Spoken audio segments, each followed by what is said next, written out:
Albanian blood. Not a gang, need my hand like I'm John Alite. On my brain, Benjamin's like I'm John Alite. John Alite. Everybody's been calling us and asking us to do a show. So this is going to be our first week at answering everybody that asked us to do shows, from the guys that have contacted us from prison, from the streets, our friends, fans, and I just want to introduce ourselves. I'm Johnny and Gene show, and I'm Johnny Alite, and you're obviously Borrello. So the guys that don't know us or don't know me and know Gene, or the opposite, we hope you guys are interested in hearing what we have to say from the people that did contact us.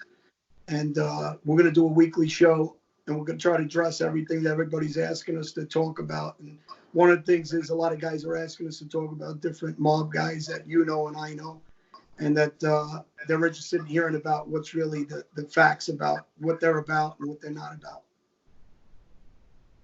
So, obviously the way we grew up, you know, the way you grew up, a different era than mine, the next generation after me.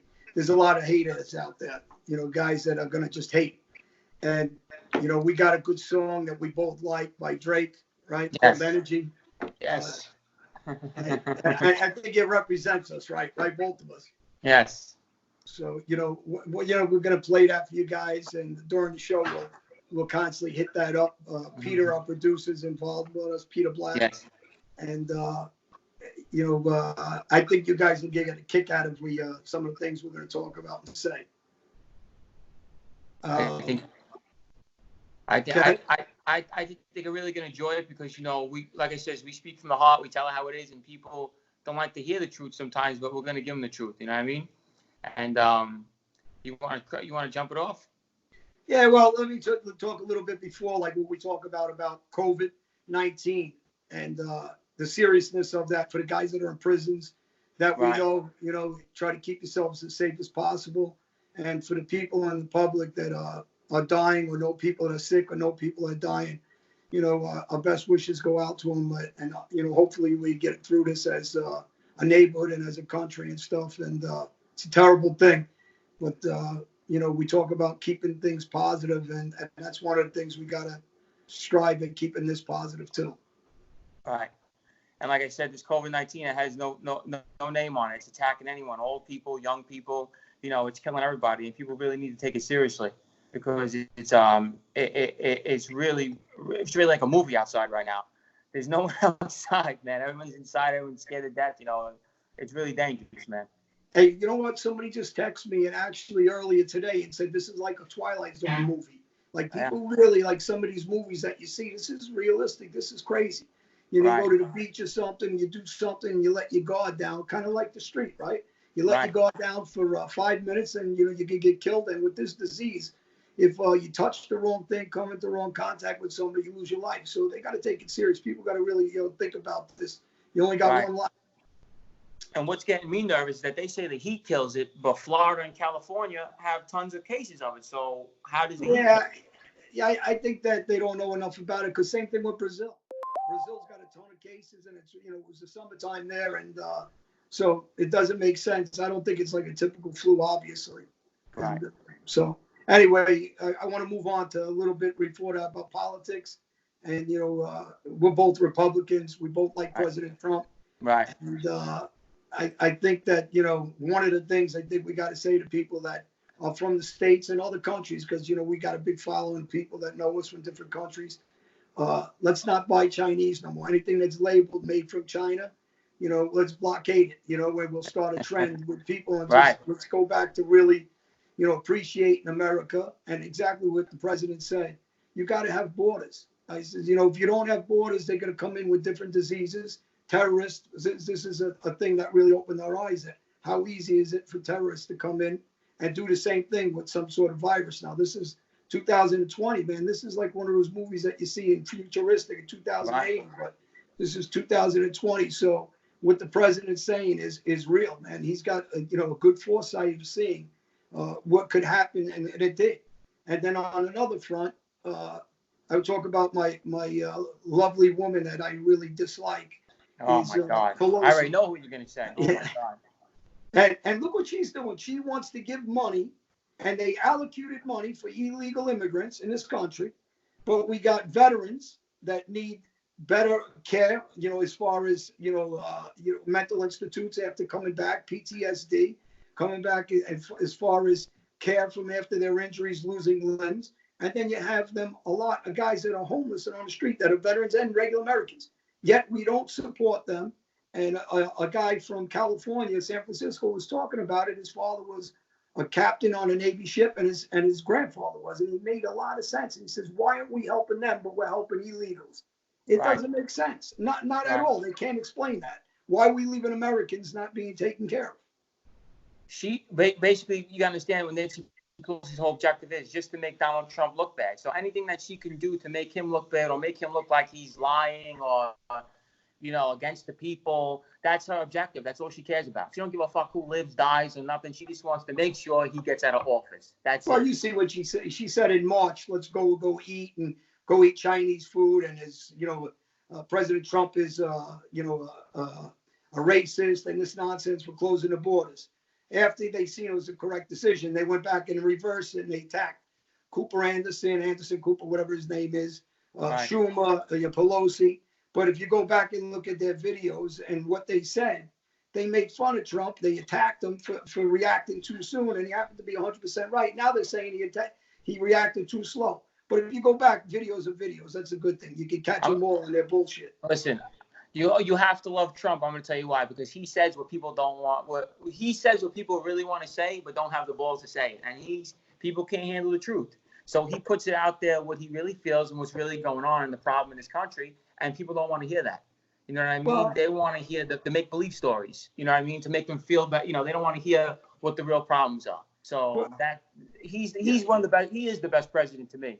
Without a doubt, I agree with you. And here's the thing: you got people like Pelosi who want socialism, and I said it 100 times. It's the brother sister to communism. And the people, my nationality being Albanian, we lived our families under Hoxha. And Hoxha was a Communist Party leader. And it's the same thing with socialism. A woman like Pelosi wants to talk about giving free this, giving free that. She's trying to bullshit, to let immigrants vote and give it to the minorities. And this is, and a lot of our friends, me and you both, we have a lot of Black and Spanish friends. We got friends that are white that, that don't have money, and it doesn't really matter. Right. But when somebody gives you something with their right hand, they're taking it with their left. We discuss this. Right. Pelosi's sitting on a mountain of money. So if she really believes in socialism, give up that mountain, give it to all the people that have no money, give it to all the groups, white, Black, Spanish, Indian, Arab, whatever, that need the money, and go to the same doctors that you want us to go to. And I'll believe what your bullshit you're selling about socialism. So, and then again, you want to control, what she's trying to do is control the public by giving, and by giving, they have no word or no control, you take it away. So, her beliefs in government is ridiculous. And, as far as President Trump, he believes in what we all believe in, like our lives, take a negative and be positive. And back to Drake, the song of positive energy, and don't let anybody bring you the negative bullshit and the haters. So do your thing, but, do it in a positive way. So, that's our message, right? That's right. It is really, let's not complain about our past, because we all had hard lives, and let's move forward. We didn't come with a silver spoon in our mouth like some of these guys we're going to talk about. Right. So I'm going to ask your personal opinion. I'm sure you watched the Felix Levine show. He's our friend. He's a good guy. He has good interviews. What do you think of the Mike Franzese interview? What do you think of him? Well, I'll give you a complete lowdown on Michael. Michael's a very, very well-spoken guy. He is. He dressed well. He knew how to make money. Right. He knows how to snow job people. And the thing I don't like about Michael, or care about his personality, he'll have something to say about me or you, I guess, and that's fine. And as gentlemen, we'll ask him, you want to come on the show? Come on, and we'll discuss it. But when you're pushing religion and you're pushing God and you're sending one message, and then you're stepping on that message and you start talking and praising different gangsters, you're praising the life, you're talking nonsense, you're praising Gotti Sr. or whoever, and you're sending a different message. So First off, you didn't know Gotti Senior like that. That's first off. You didn't have Right. interaction with him like that. Right. And second, about yourself, you kind of like Gotti himself, meaning Gotti Jr. You want to talk against your father. You want to blame your father for your life. You want to say you didn't cooperate when you did like Junior. Right. And you also want to turn around and say you were a boss. And just Right. like Junior, you guys exploit your father's names. And then you try to make money off them. And at the same time, you're bullshitting people because without your fathers and without that spoon in your mouth, how the fuck were you going to get straightened out or be a street guy? And this is why we don't respect them. That's why I don't. That's why you don't. And that's what I want to make clear. Like, people are saying, well, why do you have a problem with him? He says, I don't have a problem with him. My problem is this. It's not really a problem. It's just like, I'm out here saying what we really did. You know, we were out in the street doing dirt, doing things, and we changed our lives and be good people. But he's sending mixed messages. You're saying you're a changed man, but you're still glorifying. You sit there and say, oh, I didn't cooperate. I can't talk about these things. Like, you cooperated, man. Guys have paperwork on you. You know, you weren't making $10 million a week. That's ridiculous. Like $40 million a month. Pablo Escobar wasn't making that kind of money. It's like, you know, you're selling the public bullshit. You still talk like your 1940s capo regime. Nobody talks like that, man. It's like he's giving scenes out of The Godfather. Like, just be yourself. Like, be real. I would like the guy. He seems like a cool guy. Just sit down and say, listen, this is his real story, and this is what I was doing. And, you know, I got into the mafia because of my father. I really wasn't a tough guy or a street guy. Just be real, like we are. You know what I'm saying? And that's why I don't respect him. And that's the God's honest truth. And if he wants to come on our show and talk to us, I'll ask him just one question. What did you ever do in your life to become a skipper or a capo regime, as you want to call it? A lot of captains that I know were tough. Some of them are balls. You know, a lot of captains, you got to have that rank. Guys got to respect you. They got to answer to you. You know, you got to have a crew that respects you. I would never answer to a guy like that. Well, here's the problem. You got a lot of guys like that. He's not the only one. Your guy, your old boss, Ronnie G. Right. Same position. How did he get in the mob? Right. Remember, here's the thing. But me, you see, when I was in the older generation, your generation, you know him differently than we know him because there was nobody really around our generation like that. So he stood out more. Now, in your generation, a lot of guys says, yeah, he did nothing. But like in our generation, it was easy for him to stand out because there was really nobody around. So he could play the role of a capo regime, as you want to say. I mean, these guys aren't going to get our respect. Neither one of them. You know that. Without you, Ronnie doesn't collect money. Without you, Ronnie can't run around the neighborhood. When he was in jail, he couldn't collect $1 till I got out. He had hundreds of thousands uncollected money that I had to go grab for him everywhere. Well, if I'm correct, the only person you know of that, or any kind of piece of work he claimed to you that he did was, you tell it. He said he shot down a Cavalcanti, which he never did. His cousin Jerry did. Right. So, you know, he's bragging of this is a guy that became a captain. Right. And never did anything. I openly said he set up one of Gotti's brother-in-laws for me. I left him on the street for dead. And he picked him up and he took him to the hospital. I heard that story years ago. Yeah, I heard it. Yeah. So you tell anybody that were actively involved in a life, in any crew, any street guy ever heard of somebody setting a guy up and him the one that's picking him up to take him to a hospital. So what kind of move is that? But this is a guy that's not about anything. So if you're bragging about shooting a girl, that's nothing to be proud about. And that's exactly why we're going to call these guys out on this stuff. Right. If somebody tells me about him pulling a score or doing something or getting involved in a you know, even though this is a negative life in the past, but you know what? If you were involved, and we'll respect you if you were involved on the street, getting dirty, doing shootings, doing robberies, getting involved with your hands dirty, but you're just another spoon-fed guy that got a position because your Uncle Vinny was a skipper in the Bananos family. And then, he was a real guy. Vinny was a real Vinny was an old-time gangster. He's been around forever. I always give credit, legit. And actually, he was a big earner in my day. Oh, and then whatever happened to him with money after that. But you know better than I do. The guy that he straightened out his nephew, brought him up, a guy that never did anything. Tell me, did he take care of Vinny later on in life? Wouldn't give him $1. Wouldn't give him $1. Guys walking around with no money. I had to give him money to pay his rent. Wouldn't give him $1. Me and my friends still the only guys that looked after him with money. That was it. It's amazing. So how would Ronnie be able to live without you? Without you there, pulling it, you know, doing the scores, without you strong arming from him, without you doing all his dirty work. He's not about work. So how is he going to live without you? Same thing when you walk in a prison system. The same way when I'm in jail and you're out on the street, all I hear is your name. I don't hear anybody else's name.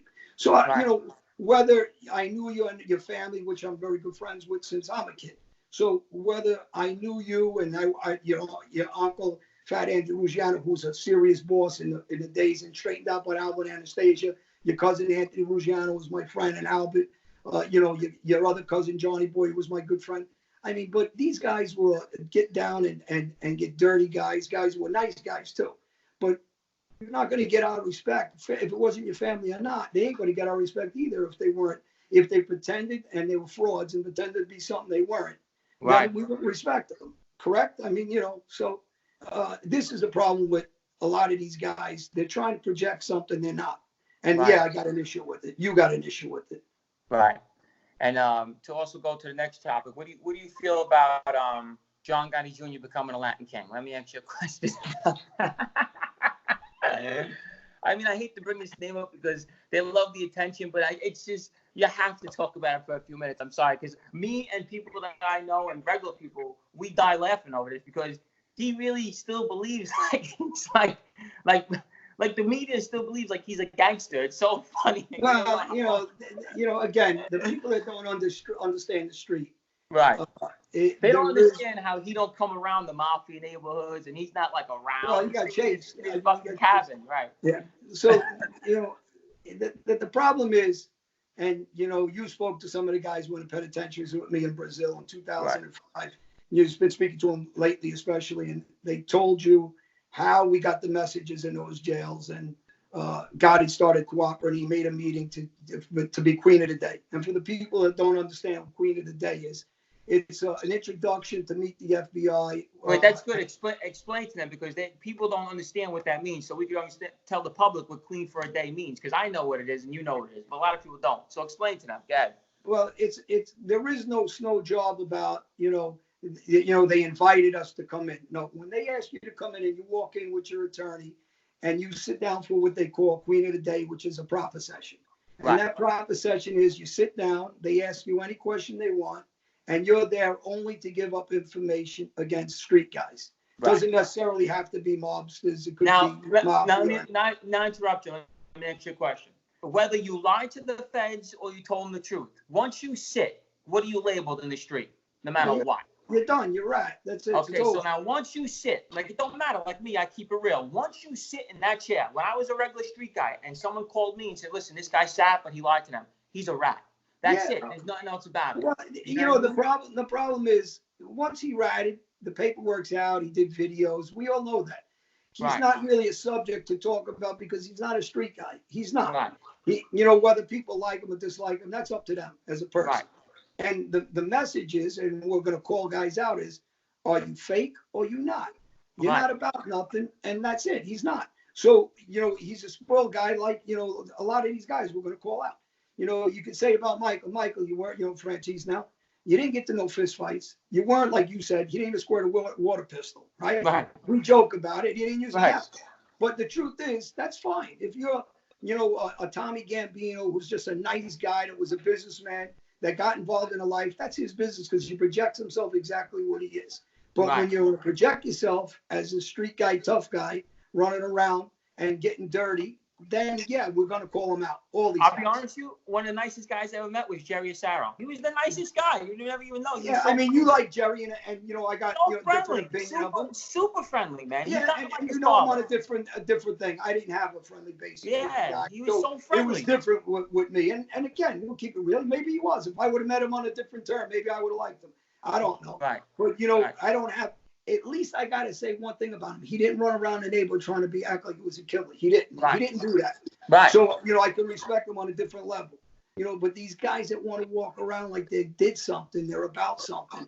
And it's really a joke. I mean, you know, one of the same guys that I talk about, Frankie Giudice, right? Oh my God. Now, you can tell me. I know. This is one thing I can say. Ronnie G slapped him unconscious, but I got to be honest with you. Unconscious, slapped him. It was so embarrassing, bro. I felt so embarrassed for the guy. He was unconscious, out cold, and it's like, It was so embarrassing, bro. And then Ronnie took one of his guys, and Frankie Radice's like, he owes me $50,000. Ronnie goes, he owes you nothing. Take a fucking walk. And he literally couldn't do nothing about it, bro. Yeah, well, and again, he ain't gonna do nothing about it for a couple of reasons. One, they know you're in the background. That's the right. Well, that's the story. Yeah. The story is, the label is like anything else. You drink a bottle of soda and it's not labeled, and you're drinking, it's Coca-Cola. You respect it because it's Coca-Cola. It ain't some brand that nobody heard of. So it's the same thing with you.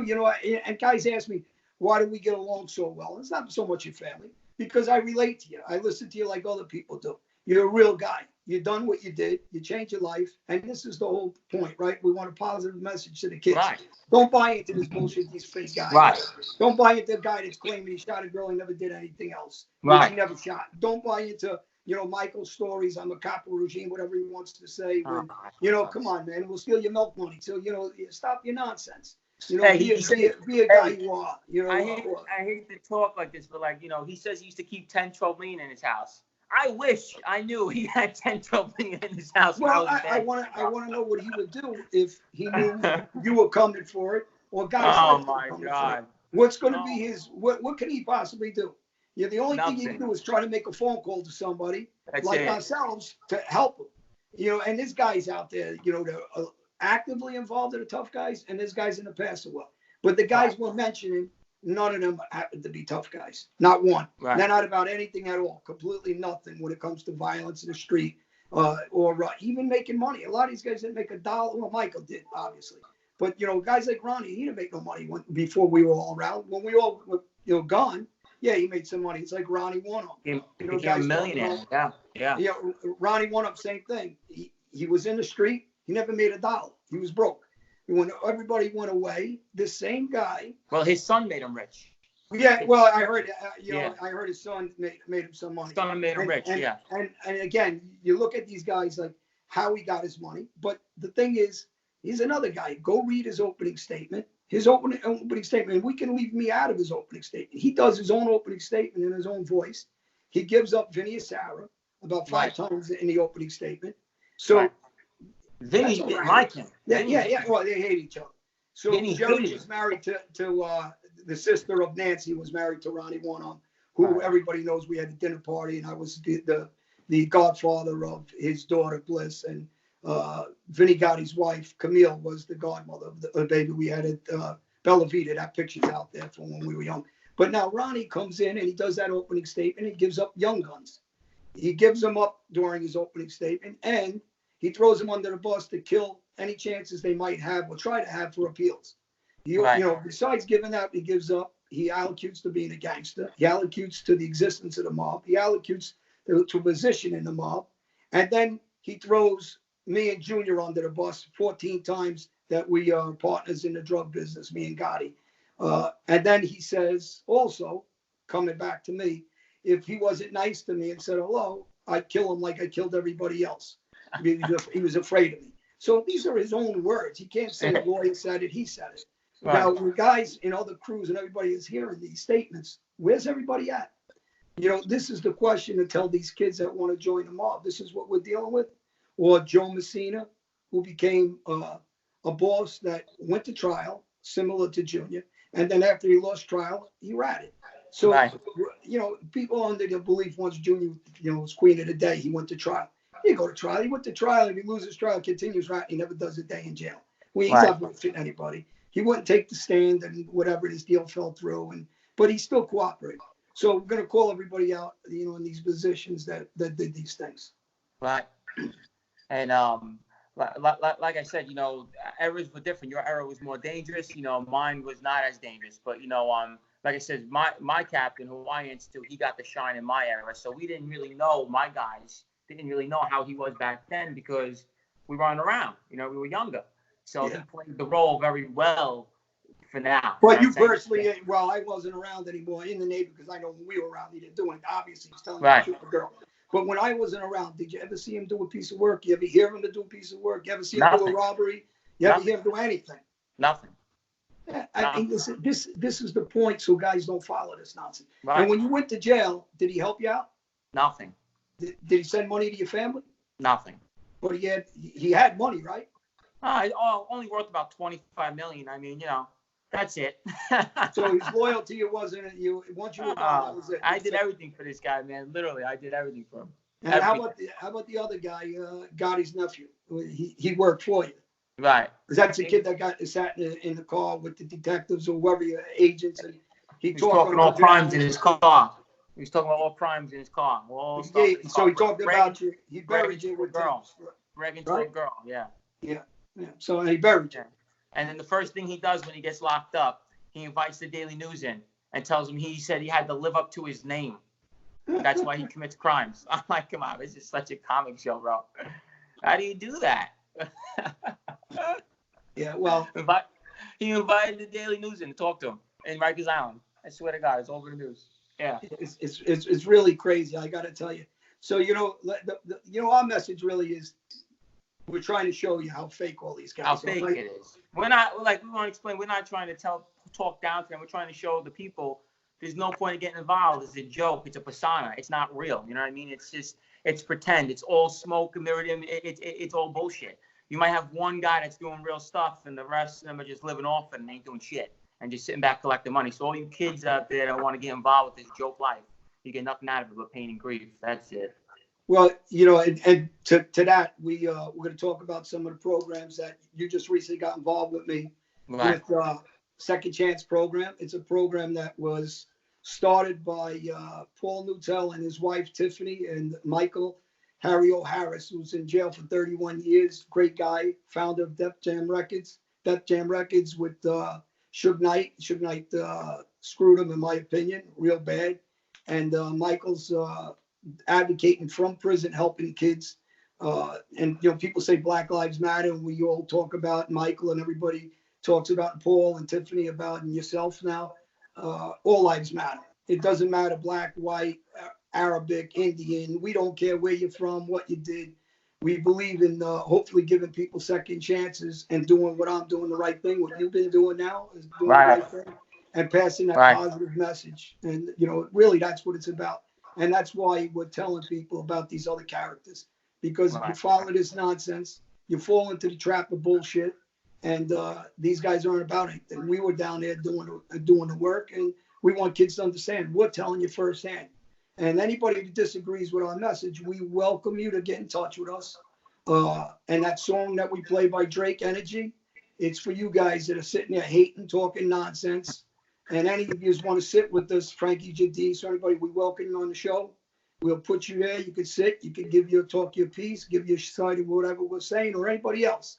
Gotti, Michael Franzese, anybody, and we're going to go through names.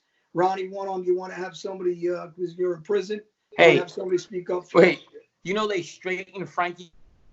They straightened Frankie Carwash out. He's like 57 years old. They weren't even going to straighten him out. They only did because he was getting abused so bad by Ronnie. They had to. I swear to God. Yeah, that's right. Yeah. And the thing is with these guys, a lot of guys I know from that life, and we talk to, and some of them. And, people say, well, what are you talking to? We're not involved in crime.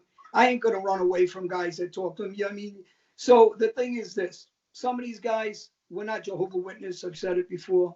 We can't change adults' lives. We can only change the younger guys that want to change their lives. Some of the older guys that get in touch with us from prisons, you have a second chance if you want it. You want to do the right thing with your life, advocate. We don't care if you're God believing. People say, hey, what's your faith? I got faith. Obviously, I believe in God. I have faith. I have faith in religion. I have faith in the future, that it's a positive message for kids to say, hey, listen, if you want to ask us questions, we'll answer them. If you want to come on the show, you can. And the biggest challenge to all you guys are, we'll play anybody in handball. Handball. Yeah. Handball. And give you a real spanking and play in any neighborhood. So if somebody tells you they won't come to this neighborhood, yeah, we do. We're in Ozone Park. We're in Howard Beach. We're on Jamaica Avenue. We're on Myrtle Avenue. We play in a lot of places. We played some people since I've been around and since Gene came home. So we challenge anybody that feels like they can beat us. And we give you an extra 5 minutes every time you beat us. So. Hey, I also want to say, I thank you for, you taking me and mentoring me. And now, I have a lot of younger people reaching out to me now. And I'm mentoring them now, and I'm getting hit up from all over, not the country, the world. So I have people hit me up from Japan, from UK, from Italy, everywhere, and they're really inspired by us, and they're really happy what we're doing, and they told us to keep it up, and this is pretty amazing, man. You know, Yeah, well, you know what? I look at things and guys tell me about a title.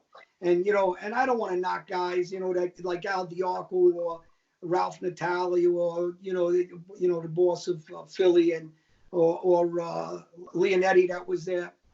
The point isn't to knock any of these guys that cooperated or whatever they did with their life. Sal Vitale, I happened to like him when I knew him on the street, and he changed his life. He cooperated, and good for him if he moved on with his life. With some of his family members that don't stick by him, it's disgusting. You want to talk. You want to be loyal to something. You can't even be loyal to your own blood. So that's the people that are rats. Or your friend that I know, and his just came home. And yeah, same want to speak to him. They want to talk. If you can't be loyal to your own family, whether they're right or wrong, and you can't stand by, that's one thing I got to give props to actually for the Gottis. No matter what they do or say, that family does stick together with each other, the immediate family. I don't know about the cousins and, a lot of these guys in their family, the Gotti family did cooperate through the years. I don't care if they did or didn't. So let people in the world understand this. But they're not doing anything positive to talk to kids and change anything. Right.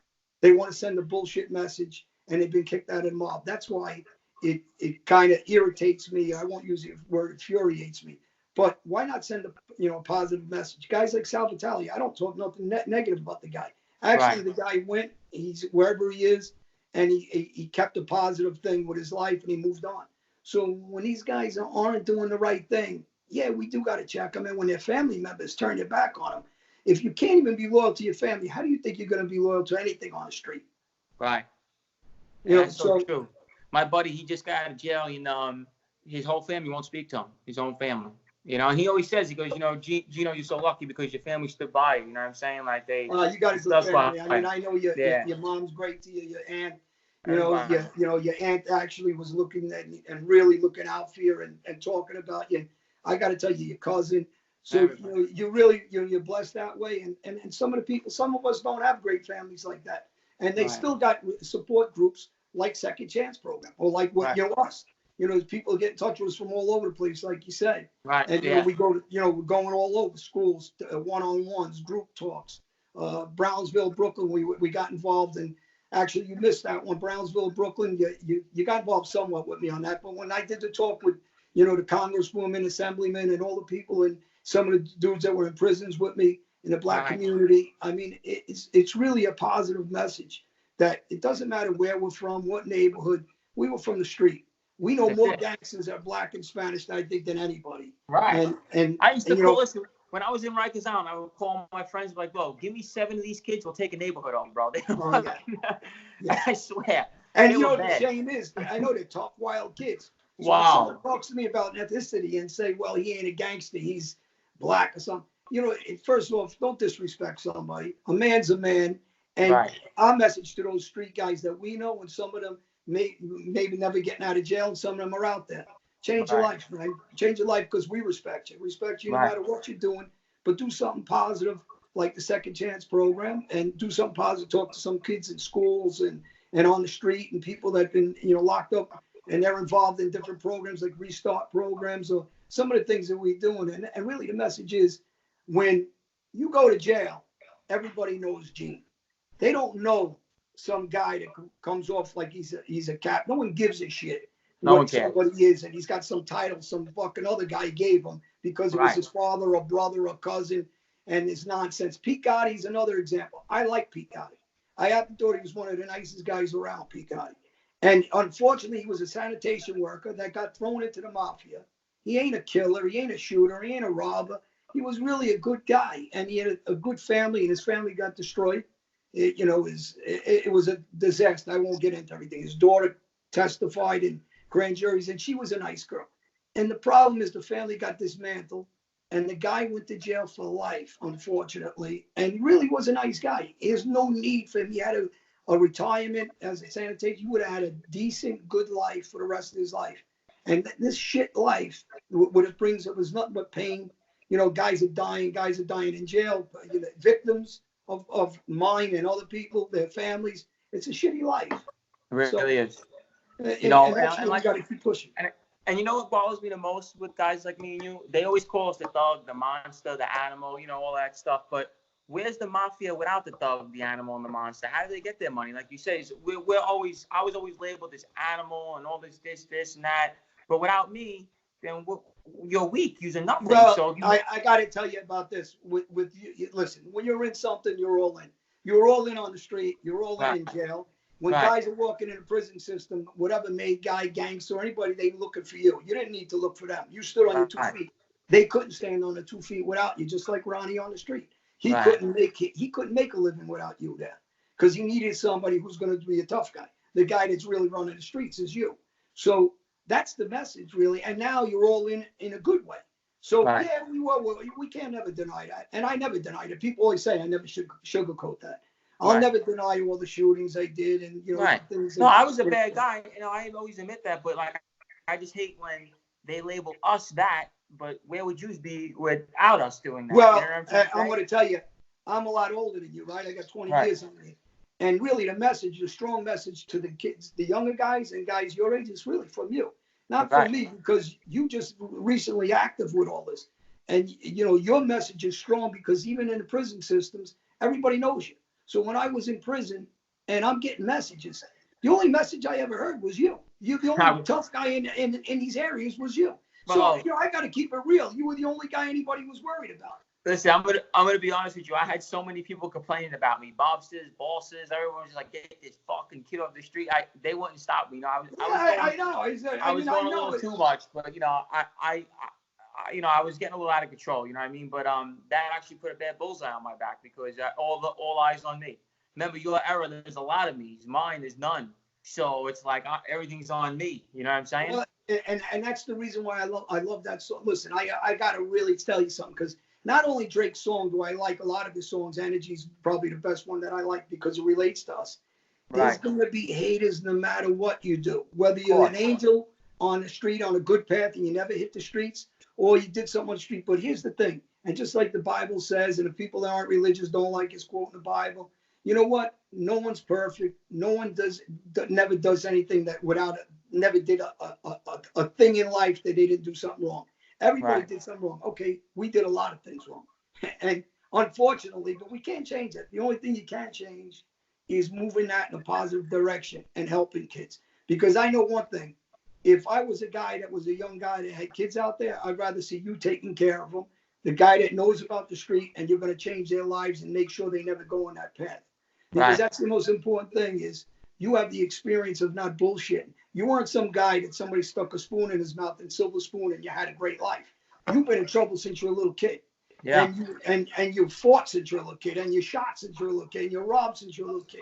And now you're on the other opposite side. So when you're giving your opinion, people are going to listen. Of course.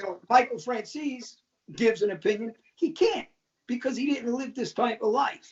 If Ronnie G wanted to change his life tomorrow, he can't give you a kind of opinion because he wasn't a tough guy on the street. Guys aren't going to understand it.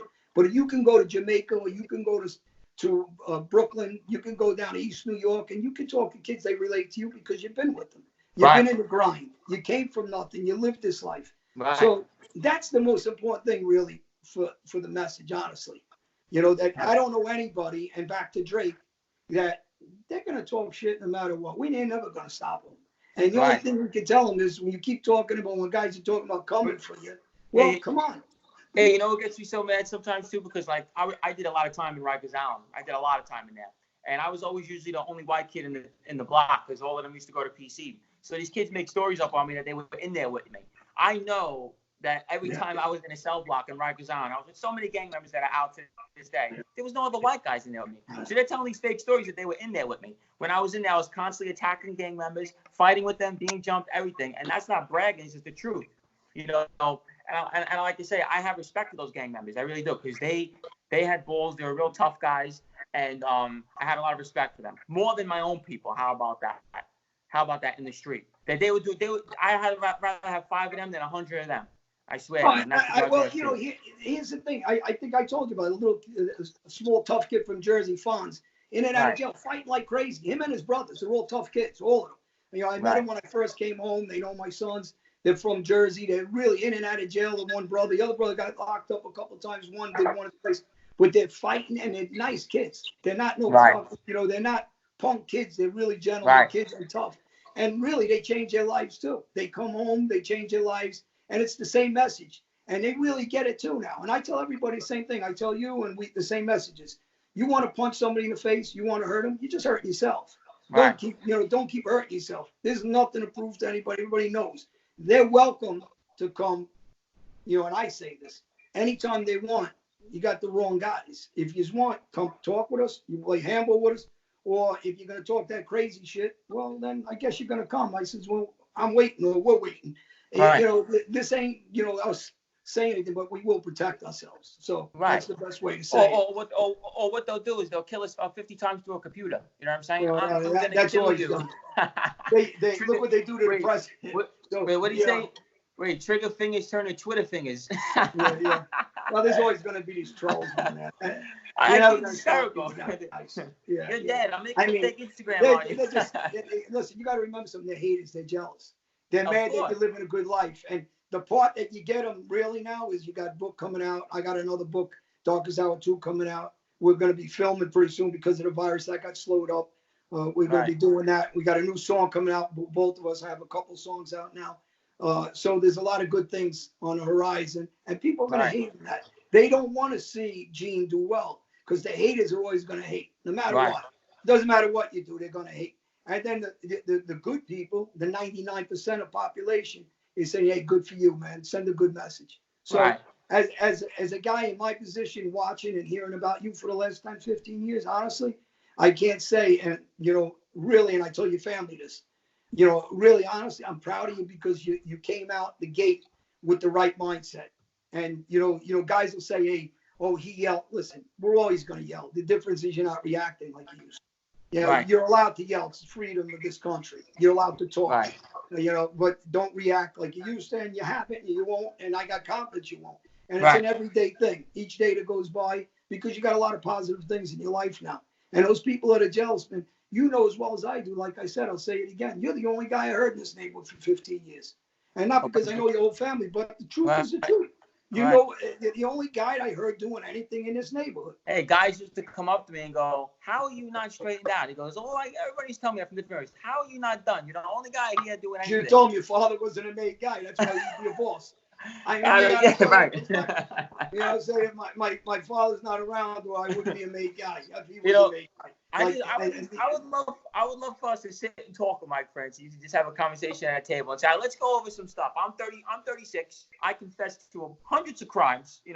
This guy's 67. He don't have one shooting, one robbery, one violent crime to say that you're a mob guy. You know what they are. Listen, they buy a cigar. I've said it over and over. Why? I hate the cartoon characters. They sell some powder and pills, and they say to themselves, oh, I'm a mob guy. All right, tell us what you did, because different than a white-collar criminal, I guess. I mean, that's what you are. I said, you're a white-collar criminal, but you know what? Here's the thing. Even if you were a gangster, and I don't want that people follow that life, at least if you acted what you are, act your part. If you're just a money guy, that's it. But don't come around like you're a gorilla when you never did anything. They said he was the biggest gangster since Al Capone. Yeah, I know. Well, he had no crew himself. I mean, where's his guys? Listen, I know his family. I know his father. I know his brother. His brother got into the life, and he had a little issue with drugs, and he cooperated and whatever. And I'm not going to badmouth his brother either. I says, his brother, on my basis, I met him initially from a problem with Johnny Boy Ruggiero out in the Hamptons, and I walked in on a situation. But after that, we shook hands, and he went his way. I got no hard feelings. And Michael, I don't know, actually, since years ago, we had a nightclub in Long Island. I had some dealings with him. Whether he remembers that or not, I don't know. I was a young kid at the time. But, this is a guy also. Be what you are, man. You're in California. You're a gentleman. You knew how to make money. You ain't what you say you are. Tone it down. And I never said nothing about him until recently, because I didn't like that he started talking up that nonsense with Gotti. And listen, I got no personal agenda when he did that and talking bad about Sammy. But if you're about he couldn't shine Sammy Gravano's shoes. Yeah, come on, man. If you're about religion, they're not even the same caliber, man. He forgets the past. If you're about religion, you're honest, number one, and you say you cooperate. Come number on. two, your father Sonny might not even be a legitimate father. Number three, you're exploiting your father's name, but then you're knocking the shit out of him and you're saying he was going to give you up to get killed. You know what? You're about religion. Why are you going down that path? He wouldn't say boo. He wouldn't say boo to Sammy Guevara on the street. Oh no! When he was Listen, Sammy Guevara. my brother. Listen, For real. you know, me and my brother are crazy. We fight like crazy back. My brother's a tough guy, my brother. And people say what they want. Me and him went crazy with each other. We fight with each other. We're brothers. We're crazy. Though. We admit it. But I'll tell you one thing. I never seen him dog a fight from anybody. He actually told Gotti the same thing. Since you got a big mouth and you want to get involved in our family, whatever's going on, get in the ring with me. I'll beat you all over the street. Right. And Gotti didn't want to fight him, obviously. I mean, my brother's good with his hands. He'll never be able to fight my brother. So, you know, he could talk all that, nonsense. And until he says, I'm going to be a gentleman and I'm going to talk good about kids, well, now you want to be a Latin king. As soon as the Latin kings, by the way, get in trouble, his good friend Chicky, that he's all over the news with, and he's doing a podcast with, and he's taking pictures with in his father's barber chair, needs money for a lawyer. He won't send him $1. Why aren't you financing his lawyer? You said you're his good buddy. I mean, you're a guy that cooperated. You did 90 tapes of YouTubes and said you had a weak moment and you ratted only because you were giving up your enemies. Every nonsense thing you can say, but you never said once, I'm going to try to help some kids stay out of this life. Instead, you're into Latin kings now. So who knows what the deal is over there. You know what Uncle Vin used to call him? Vinny Sarr used to call him the Jewish Don. Uncle Vin used to call him the Jewish Don. Yeah, I know him. I'm just curious why he won't help this kid. You know, this guy Chicky. I mean, and actually the kid Chicky, from what I understand, really, I don't know him, is really supposed to be a nice kid. He ain't a bad kid. So, you know, he's got some other flunkies that hang around over there that, you know, that was with him too. And I don't know none of these kids' names. But, you know, the point is, you went from one thing, now you ran to go and try to hang out with some kings. And if that didn't work out, now you whatever message you're passing with them, and you left the kid to hang to dry in jail. Chicky, you won't help him. So this is typical. But, you know, I want people to see this and see where people are. This is a rich guy that won't help his buddy at all. I mean, that's the life, just the way Ronnie did to you. You collected all his money, and then he wouldn't help you. I mean, this is what people need to see, really, to understand. Stay away from that life. And I was the closest person to him, and he turned on me like I was nothing. Like I was nothing. You know what I'm saying? It's like crazy. I mean, the closest guy to him, man, and just no good. Crazy. Listen, he's a soft guy, and the problem is these guys are all teaching the kids some nonsense about them. They never did anything. And I welcome any of their sons, since maybe their sons don't really. I got nothing against any of these guys' sons, actually. Nah, they're regular guys. What I got against the sons is they listen to their father's bullshit. They don't know any better. And if they know something about them, go ahead, speak it. You don't got to give details so they know. You know, their excuses, well, they get locked up. No, I'm just talking about a fist fight. Tell me where they got into a legitimate fist fight. Forget about anything else. I know they never got stabbed up like me. I know they didn't get batted like me. I know they didn't get shot like me. I know they didn't get in the grind like me. But just tell me one, like just a regular fist fight. Not about some guy like you could slap, like, you know, he did Frankie Cadiz. Because you know he ain't going to hit him back because he knows he's a neighbor, he's a skipper. So let's go outside that. Did you ever in the joint, you know, because we're in jails our whole life fighting everywhere. You talk to the guys in Brazil. All the guys who are on a pen with me, they're going to start coming on the show too. Right. So these guys were on a pen with me from every country. So there is no faking here. Guys that know me from the joint and everywhere else know, listen. So I want to know where any of these guys got into anything. Where? I want somebody to tell us about it. And we'll welcome anybody to come on the show, actually. So you could contact us. Peter Black will give you contacts. We have some sponsors. Anybody's interested in that, they can contact us. And this is an open door policy for anybody that likes to come on. Not trolling in the background. If you call up with some stupid nonsense, we're just not going to let you page it through. So that's the question. So you're going to get screened beforehand, so don't waste our time. And anybody wants to be real, legit, you guys are welcome to sit with us, talk to us. We're not going to abuse you that way. We'll give you a fair chance to talk and say whatever you want to do. Legit. You know, so I don't know if there's anything else you want to cover with them on the first show. You know, this was just an introduction for everybody to say, listen, we're on the COVID-19 thing, so we're doing this by Skype from our houses. And I know a lot of people asked us to do this, so finally we decided to. But once this COVID's over, we're going to be in the studio. And everybody, like I said, write in, call in, email. Peter Black will put up websites and telephone numbers, and anything you want us to cover, we will. And we're real direct. And the same thing with Michael. We got no hard feelings with him. Right, like I said, and also, you know, we want to tell the public, you know, I can help them out with modern generation, and you can help them with the older generations also, because, you know, we have a lot of knowledge and a lot of stuff that we can answer questions for them if they want to know things, you know. So call up. Hey, And, any of those guys out there too, and kids, men, kids, young kids, parents that want us to talk to their kids, you know, we're open to that. But here's the message: nobody has a perfect life. Some families come from no mother and father. Some kids were in and out of jail. Some are drug addicts. Some were killers. Some were robbers. Some were. It doesn't matter to us.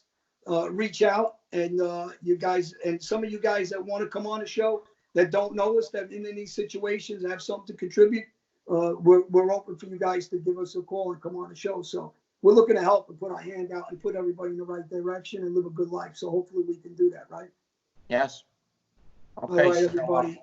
Yeah, I don't know if you want to finish up with anything, but it was really That's nice, all. you know, doing this. And I'll give you a call when we're off the air. And anybody out there, God bless you and the family, and keep safe. Stay And safe. really, let's keep it positive, everybody. All right. Till All next right. time. Later, everybody. Cool. Bye. Man. Bless you. Good.